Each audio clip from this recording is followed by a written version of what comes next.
community leader. Most recently, I was trying to remember that title. He was honored with the title of Akinrogun of Mogoland. He was also honored with the title Aretayeshe of Iwo Land. He is also Bashorun of Okela, Orogun, and he has a honorary doctorate in email letters from the University, Pan-African University of Leadership in Accra, Ghana, in addition to many other honors. Well, distinguished ladies and gentlemen, Chief, Your Excellencies, distinguished ladies and gentlemen, it is my honor and privilege to welcome you all to the inaugural Dele Momodu Leadership Lecture on the occasion of my 64th birthday. You may be wondering, why is he starting a lecture on television? But not much has changed for my greatly lecture. And this is the first of its series. That was quite easy. My country is riddled with all manner of debilitating challenges, of which we are all guilty in various degrees of culpability. Rather than continue to have the blame game, of which again we are all experts at, and we're also champions of complaining and lamenting.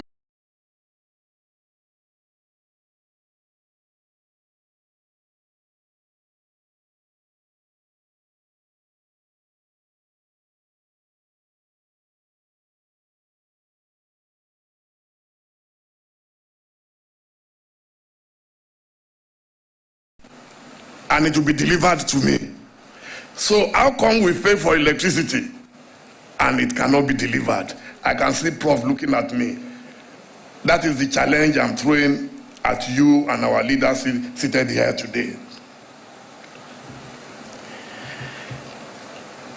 With all our humongous investments in electricity, they've all gone up practically in smoke. The more we paid, the less electricity we got.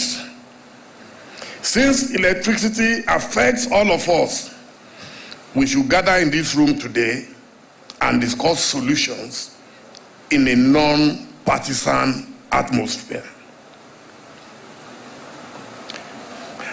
You're welcome, Your Excellency, Senator Rabiu Musa Kwankwaso, the former governor of Kano State and former presidential candidate. Thank you so much for coming.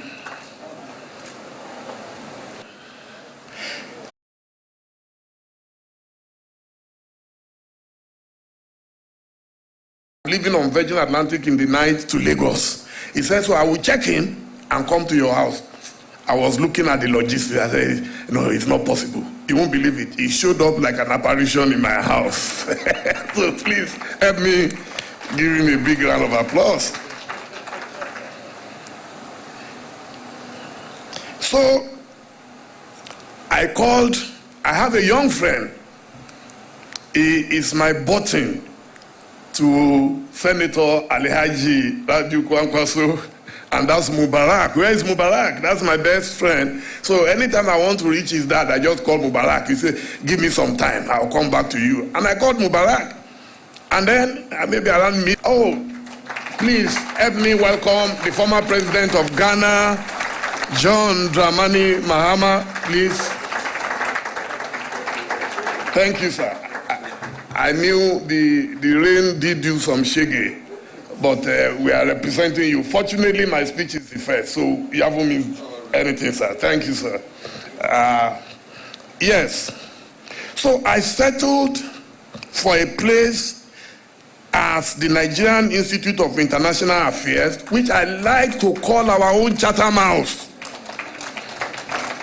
Our own Chatham House is abandoned, and is to send a powerful message to all of us that we should not abandon this place. The Director General is here, Professor Sage. Please stand up for recognition.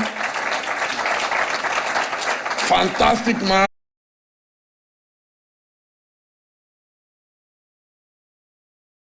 my letter. I'm proud to say I'm a man of modest income. I offered to buy 2 new air conditioners. You can see one there, you can see one here. Otherwise, we will be sweating by now. I decided to change the red carpet, so you can see it looks new. That is what my modest income can afford.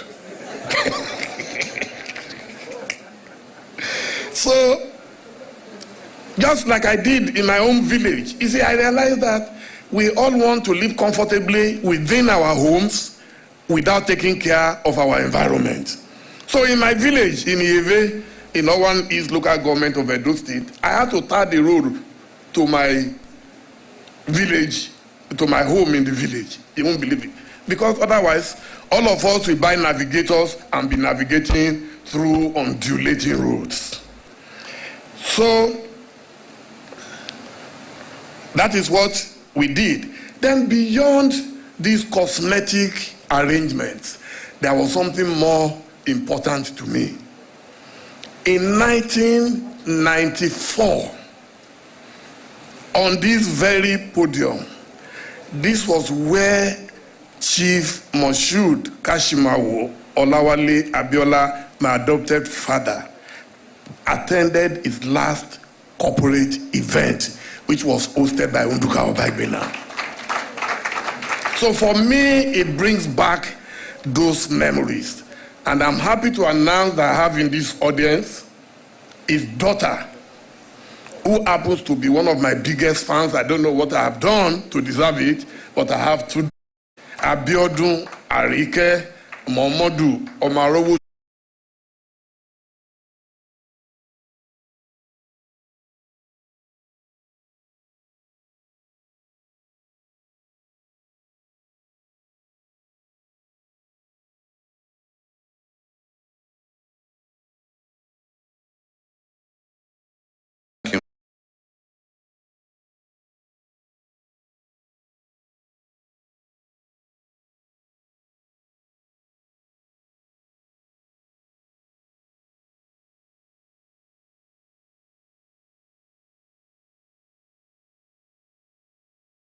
And pooling resources together if the continent is to achieve the Sustainable Development Goal number 7, which aims to ensure access to affordable, reliable, sustainable, and modern energy by the year 2030.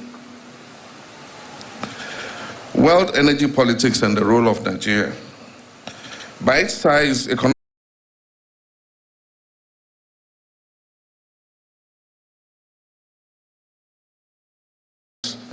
of what has become known as the energy trilemma, that is sustainability, energy security, and affordability.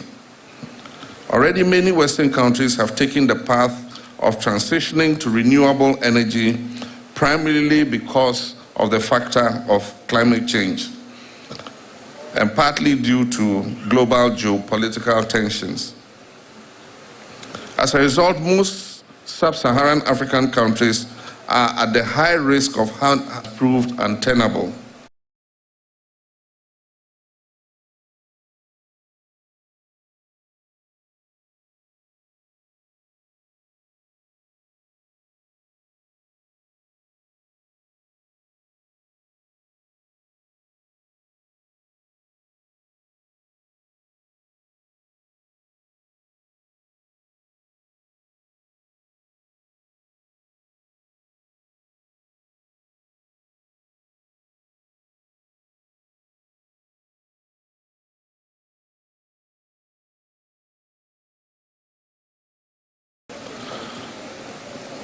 You're welcome, Your Excellency. These policy interventions have resulted in domestic gas accounting for about 82% of Ghana's thermal requirements and 40% of domestic LPG supply. So it means that in Ghana, almost 80% of all electricity is generated using liquid natural gas. The other 20% continues to rely on fossil fuels. So the plan going forward is to be able to cover the total generation with liquid natural gas, $100 billion over the period. As a result of these policy decisions, which undeniably has not been an easy journey, it may interest you to know that Ghana currently has enough dependable generation capacity at 5,454 megawatts. And so the current doomsaw that we're going through is not because we don't have the generation capacity, it's because we don't have enough fuel to be able to meet the demand. And so current generation capacity stands at 5,454 megawatts, both for domestic consumption, and Ghana currently exports power to neighboring Togo, Burkina Faso, Cote d'Ivoire. I'll touch a bit on the West African power pool in a minute. Ladies and gentlemen, on the local front, and 25 as an accelerated age of oil and gas production, should we win?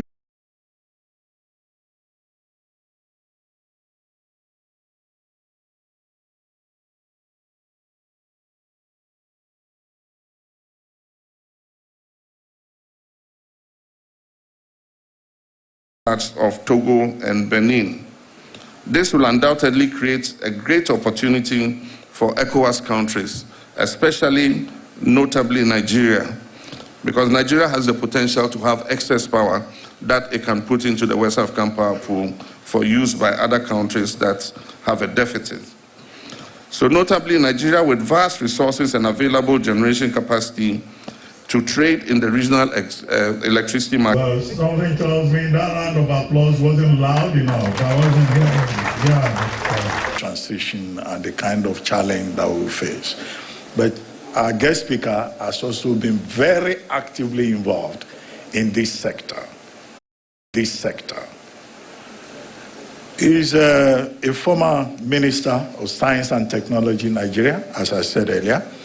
Former Minister of Power, also 2011 to 2012, and his CV is, a list of distinctions.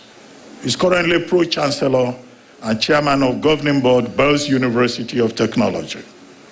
He holds a PhD in Engineering from Virginia Tech and a Certificate of Postdoctoral Studies in Artificial Intelligence and Robotics from the MIT, Massachusetts Institute, and 7 mini power stations serving the people, through an integrated power initiative. Now, this geometric power, Naba power, is the product of what the Nigerian government decided to do in 2005, when we had the Electricity Sector Reform Act of 2005. And the big thing about that act was that it opened the doors for private initiative, involvement, and investment in the power sector. Now, that Electricity Sector Reform Act has been further reformed with the Electricity Sector, Electricity Act of 2023, which further expands the scope. But what is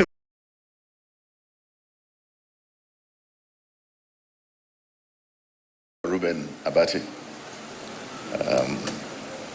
you are just exactly who you are, an encyclopedia of a lot of things about the nation and the world. Thank you so much.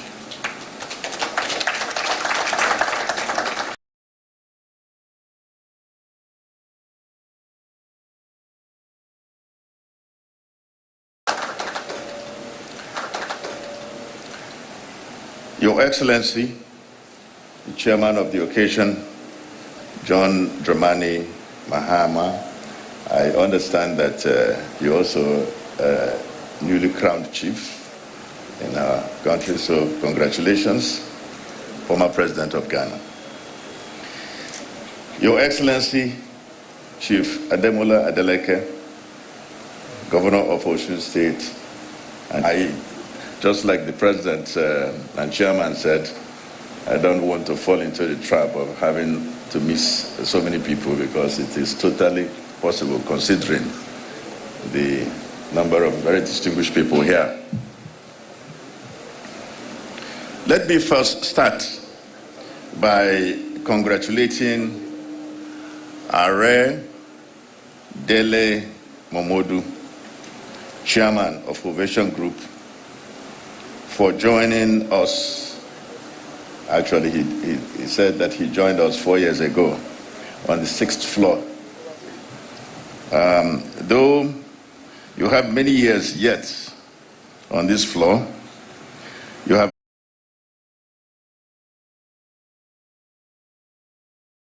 even though I had resigned as Minister of Power the previous August, you asked the then Governor of Rivers State, Right Honorable Rotimi Amechi, to come all the way from Port Harcourt to make the presentation to me in early 2013. Such act stands you out as someone who looks beyond the chatter of our impious politics in whatever you do. God bless you.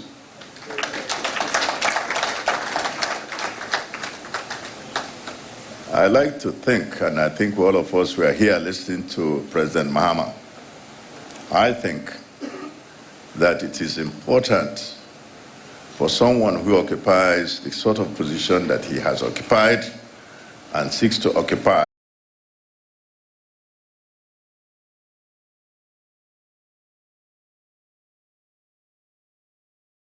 American President James Monroe, who was President of America from 1817 to 1825, widely remembered for the Monroe Doctrine that the American hemisphere should be treated as the American backyard. The doctrine precludes outsiders from meddling in affairs around the United States. Yet, Washington ignored the chaos and anarchy in Liberia that started on December 24, 1989, when Charles Taylor, Nigeria was compelled to revive, would you believe it, coal-fired plants that it had resolved under Angela Merkel to close down. Though there was no imminent threat to power shortage in Germany, Berlin chose to reverse its policy on coal plants rather than risk in any way the chance of its people suffering any form of electricity crisis. Germany was not alone. The United Kingdom, which had prided itself on shutting down its coal-fired plants and on building large wind farms, decided to resuscitate its coal 2022 heat wave unduly. A similar scenario emerged in France the same year. Faced with winter, which could halt its people, Paris chose to extend the lifespans of its coal-fired plants. Though electricity from coal was responsible for only about 0.6% of national electricity in France, the French government had to extend the lifespans of coal-fired plants just to protect its people. This is the country where 196 countries, including the Vatican City,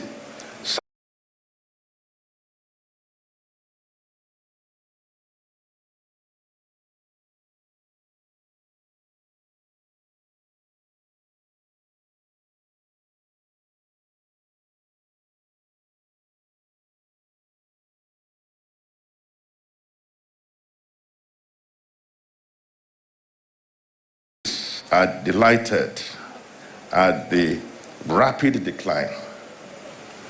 But it would appear that decline has not been driven by as much commitment to environmental protection as by economics. Even though the Joe Biden administration has a special envoy on climate change, it is easier and cheaper to run a natural gas-fired plant than a coal-fired one. As a fact, in fact, a coal-fired plant, let's use Nigeria, would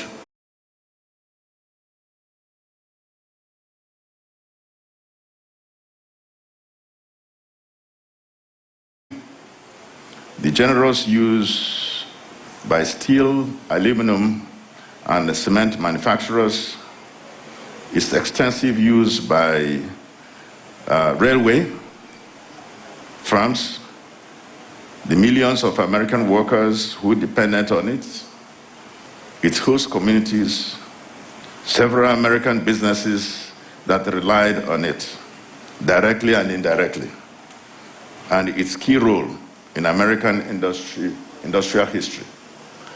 You trust that Mr. Trump will talk in this way about such a product. There is something that we should know about the Americans as they deactivate their coal plants, a great concern for the common good. The United States Department of Energy has been looking for ways to fill the gap created by the declining coal plants. It thinks that converting the coal plants to nuclear plants will result in the communities annually, that is, communities that hosted the coal-fired plants. Shell, ExxonMobil, Total Energies, Chevron, and British Petroleum. Well, actually, ExxonMobil and Chevron did not claim to be as committed to cleaner energy as their European counterparts. Shell, under Ben Van Beurden leadership, tried to sell itself as a leader in the vanguard of the campaign for clean energy and paid a price for it. While it was posting huge profits, its stock performance on the exchanges was flat. Unlike those of Chevron and ExxonMobil, investors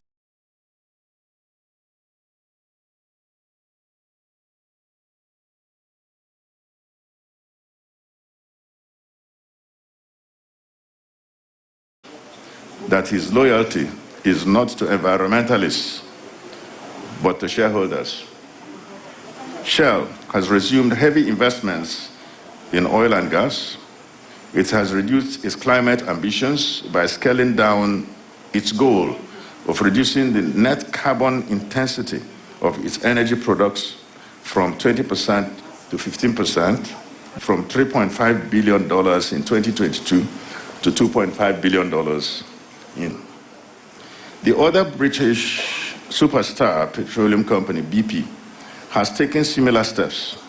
Its investment will better emitting carbon-emitting vehicles, and Americans had to go and compete to begin. What is more, there are not enough supercharger networks in the United States. It is, until recently, they're beginning at night. We know that. This adds to the deficit of high nations. However, those deficiencies, it is like a wind farm works only when there is considerable wind. But this inadequacy is also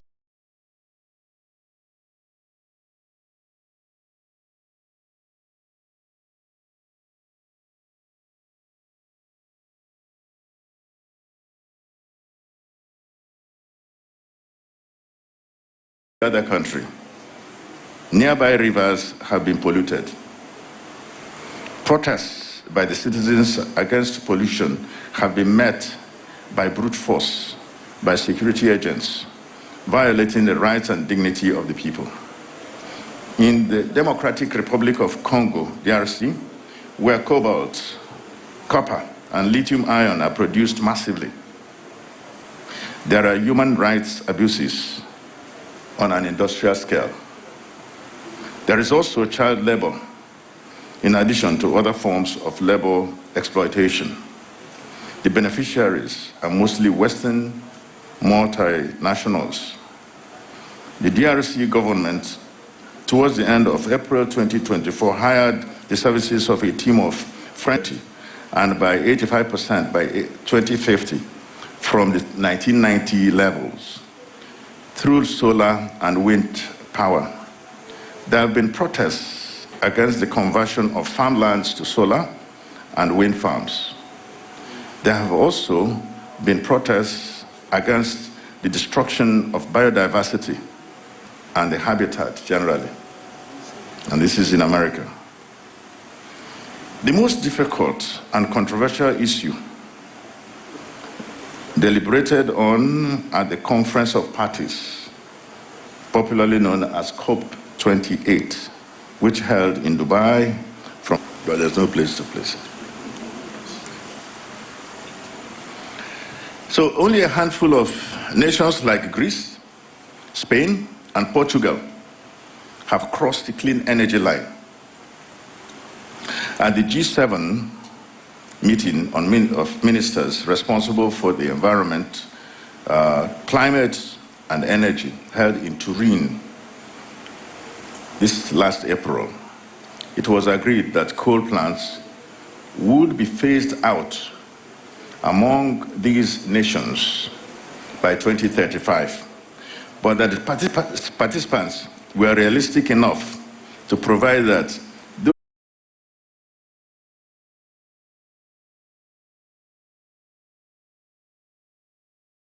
forests in the Amazon, they keep the forests and they sell the carbon. It's actually traded on the stock exchange in New York. I wish we would trade something like that here in Nigeria, because there we have a lot of forests. So it is unlikely that Japan can afford to stop using coal by 2035. Germany has set a 2030 deadline, but there is no guarantee it will make it. The G7 member nations that campaign for the phasing out of coal plants by 2035 are those which have all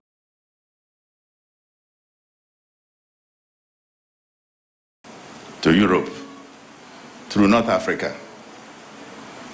One or two cynics have wondered in recent times how sustainable the project may be in the long run. This is because European Sani Abacha military regime intervened in Sierra Leone in the 1990s under the ECOWAS rubric to flush out the new military regime and restore democratic rule there.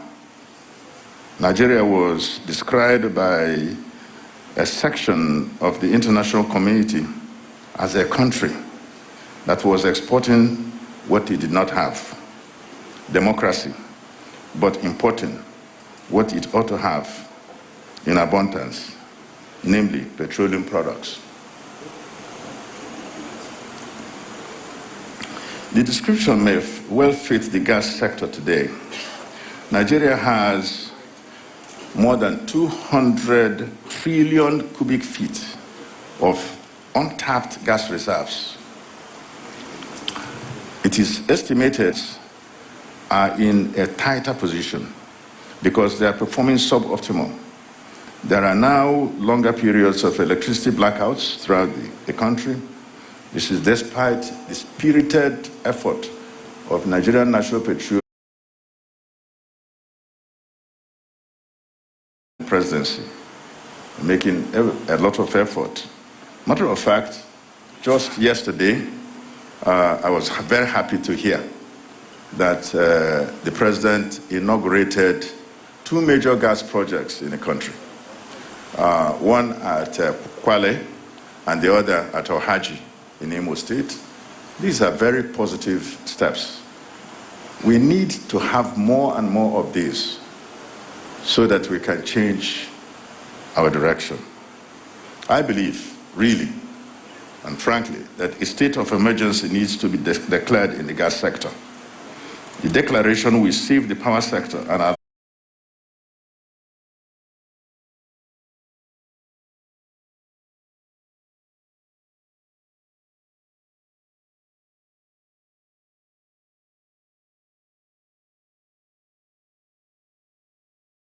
orders TED Fund to construct 72 modern hostels by 2025.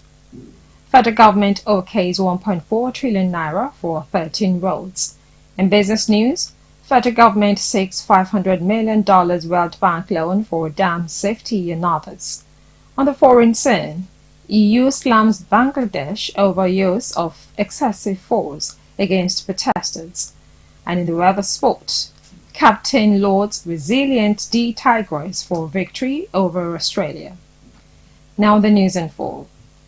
President Bola Tinubu has directed the tertiary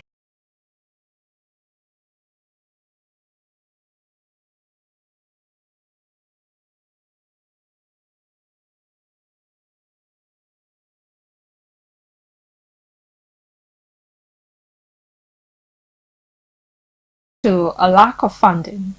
The projects were inherited from past administrations at least 13 years ago and therefore required augmentation. Before additional funding, however, President Tinubu had directed a thorough examination of the projects.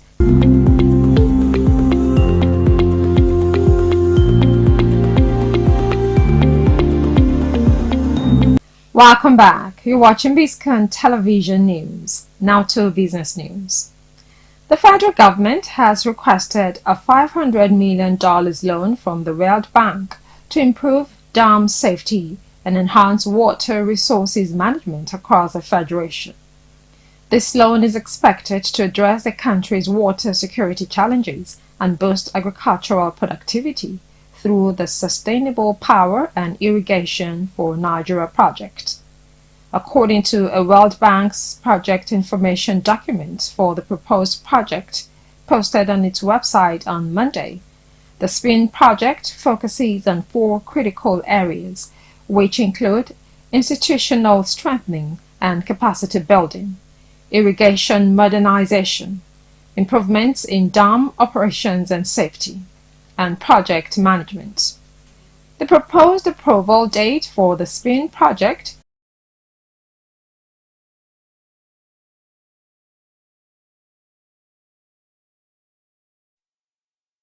Welcome back. Now to foreign news. European Union Foreign Policy Chief Joseph Borrell on Tuesday condemned the use of excessive force against protesters in Bangladesh after days of violence that killed at least 206 people, according to an AFP count.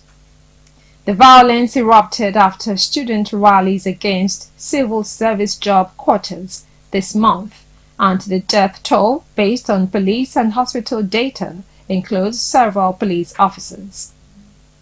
Critics have said the quota is used to stock public jobs with loyalists of the ruling Awami League party.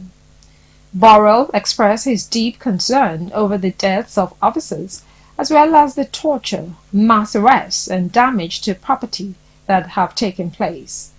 He called for an investigation and for those responsible to be brought to justice. Coming up next is sports news. We'll bring you details shortly.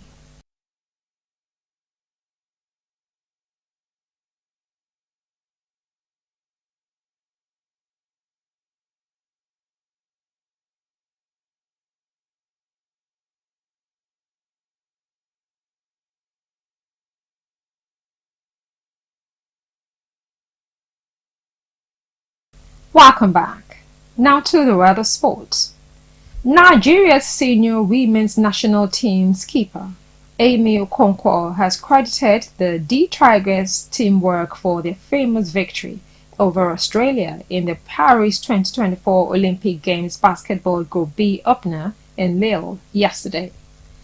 The D-Tigers defeated the 5th-ranked Australia by 75-62 points to secure their first group stage victory at the Olympics and also their second win at the quadrennial competition, following their other win at the Athens 2004 Olympic Games in the classification fixture against South Korea, which ended 68-64 in D-Tigers' favor. Okonkwo, who finished the game with Australia with 13 points, told journalists that D-Tigers' ability to stay together during adversities that they have faced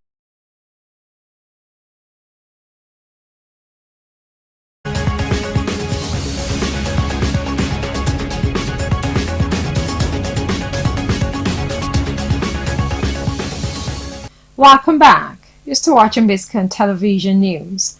Now to entertainment news. Netizens have trolled Kelly Ray, a Big Brother Niger housemate, after a video of Toby Forge putting pressure on his wife for a ship emerged.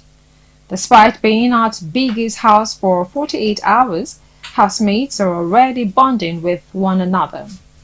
Taking the initiative, Toby Forge confessed his feelings for his married co-housemate, Cassia, who lives in the house with her husband, Kelly Ray. The pair disclosed on stage the day the show was launched that they decided to make the other housemates see them as best friends and not married.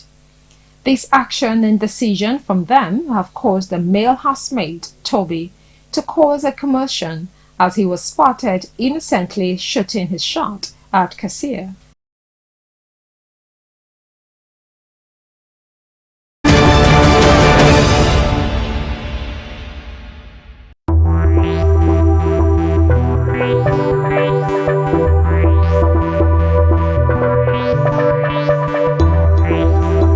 Hello and welcome to Biscon Television Newspaper Review. I'm Sarah Abiodun. Me here is Adebisi. and together we'll be taking you through some of the newspapers. And I'll be starting with the New Telegraph newspaper, and the first headline here says Federal Government orders NNPC Limited to sell crude oil to Dangote, orders in Naira.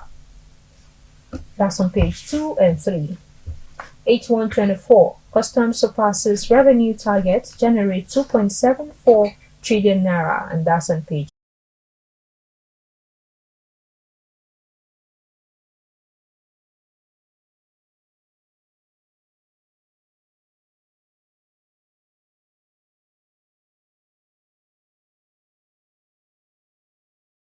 agency to suspend navigation charges, and that's on page 26.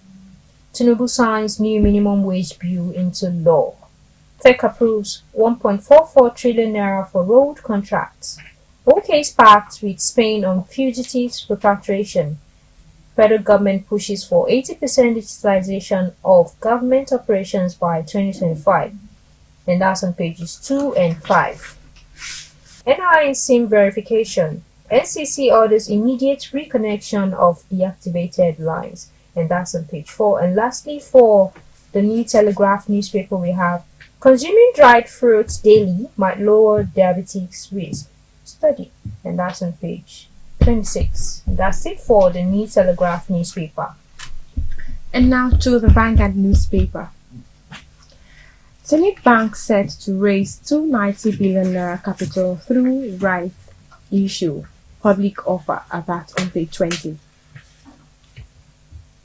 Barring of phone lines heightens tension amid protest scare. NCC orders immediate reactivation of blocked lines. Story is on page 9. Gunmen abduct monarch, son, 5 others kill customs officer in Sokoto, Kebbi on page 6. Tinubu directs NNPCL to sell crude to Dangote, others in Naira, as on page 8. Now, hardship. Nigerians have right to peaceful protest, presidency. As pro-government rallies rock Nigeria. Federal government bids to placate youth to avert protest.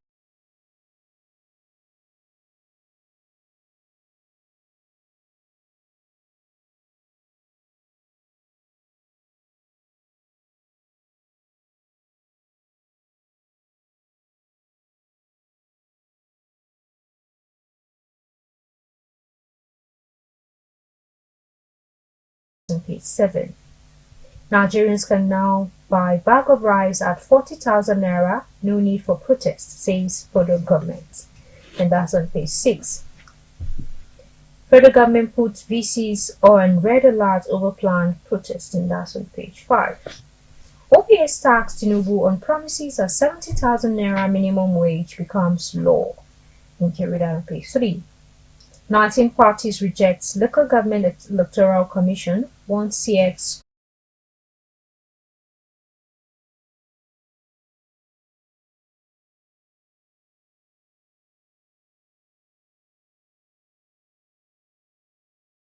CC orders immediate reactivation of lines barred by telcos, and that's on page 9 also. 48 hours to go. Countrywide interventions against protest mounts. Youth adamant, and that's on page 9 also.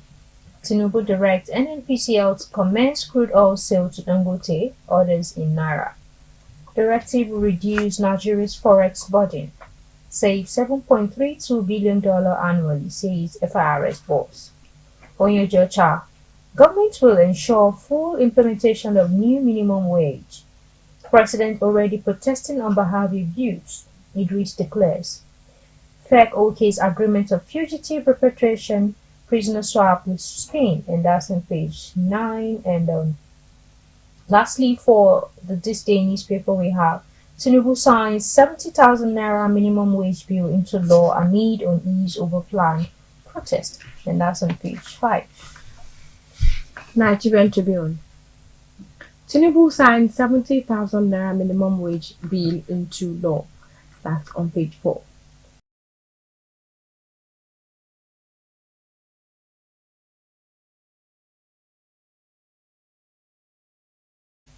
Federal government approves crude oil sale in Naira to Dangote to save $7.9 billion annually from fuel imports.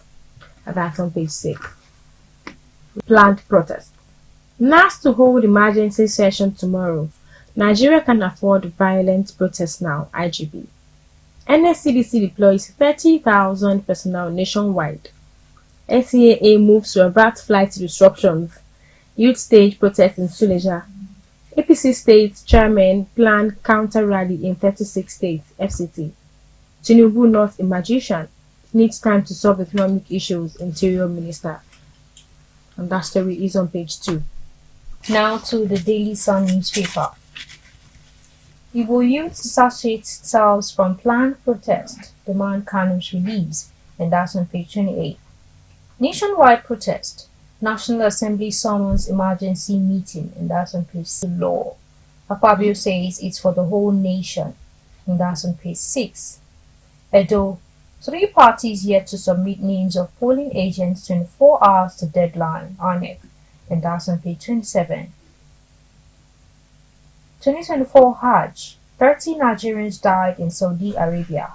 How federal government's 90 billion naira intervention fund was disbursed by NACON, and that's on page 27.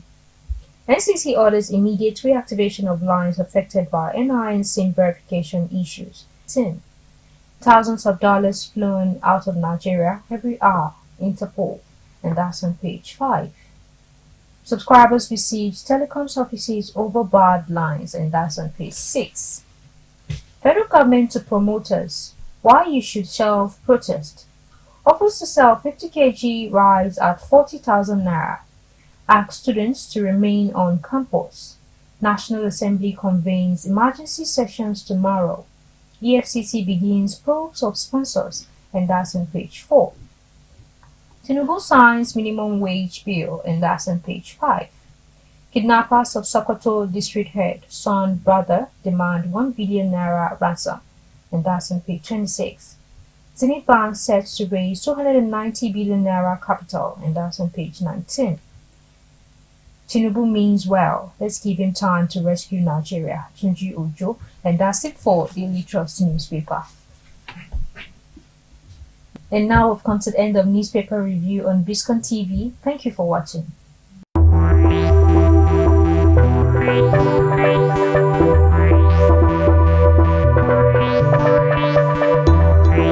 Here, that the president inaugurated 2 major gas projects in the country. One at Kwale and the other at Ohaji in Imo State. These are very positive steps. We need to have more and more of these so that we can change our direction. I believe, really, and frankly, that a state of emergency needs to be declared in the gas sector. The declaration will save the power sector and allow the government and the other stakeholders to address fundamental issues in the gas sector in a robust manner.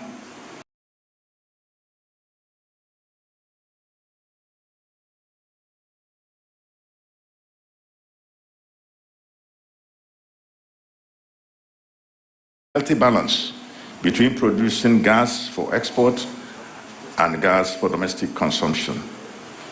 Gas is equally needed in both markets. Now, another critical area in Nigeria's power sector is the transmission network. I believe that having the national grid the way we have it is still going to be a problem. First, it is not robust, it's not well structured. My advocacy is for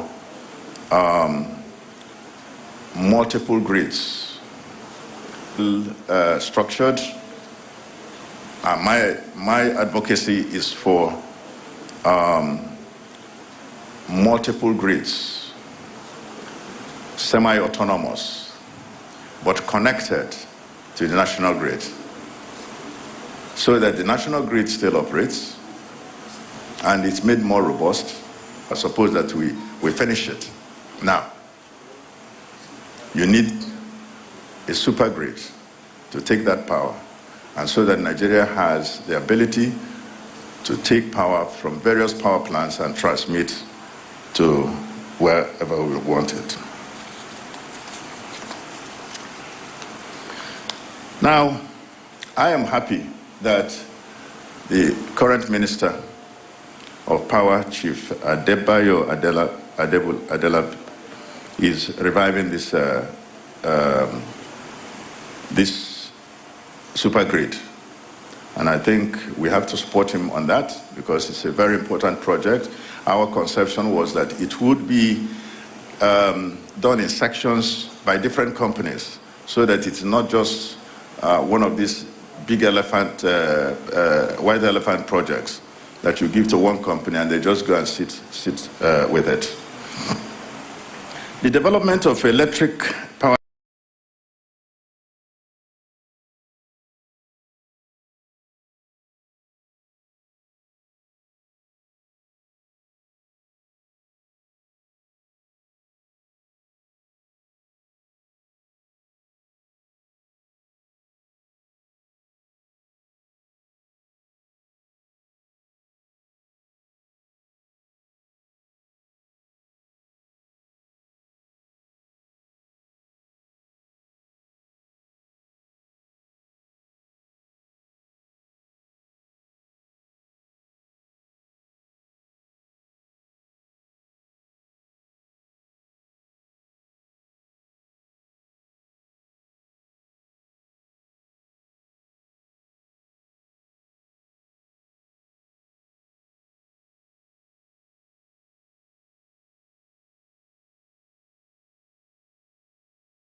sector has also been stalled for years because of the suspension of